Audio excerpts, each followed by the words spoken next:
Many product failures don't start with a major formulation mistake. They start with a small assumption that moisture content alone is enough to manage risk. On paper, a product may meet moisture specs and still fail in the real world. That's because moisture content tells you how much water is present, but not how that water behaves. Water activity reveals whether water is available to drive microbial growth, chemical degradation, and physical instability. When water activity is ignored, the cost often shows up later, and they're rarely small. One of the most visible costs is product recalls. Mold growth, microbial contamination, and shortened shelf life frequently trace back to uncontrolled water activity. There are also hidden operational costs.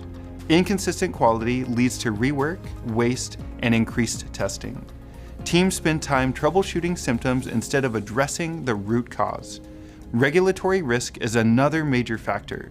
Products that appear compliant based on moisture content alone can fail audits or stability requirements when water activity is not controlled. This is especially critical in regulated industries like food, pharmaceuticals, pet food, and cannabis. There's also a cost to innovation. Without understanding water activity, development cycles become longer and more reactive. Formulators rely on trial and error instead of predictive data.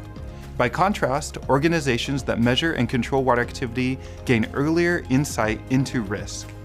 They reduce surprises, improve consistency, and make more confident decisions. The real cost of ignoring water activity isn't just failed products, it's lost time, lost confidence, and preventable risk. Water activity turns moisture from an unknown variable into a controlled one, and the control makes all the difference.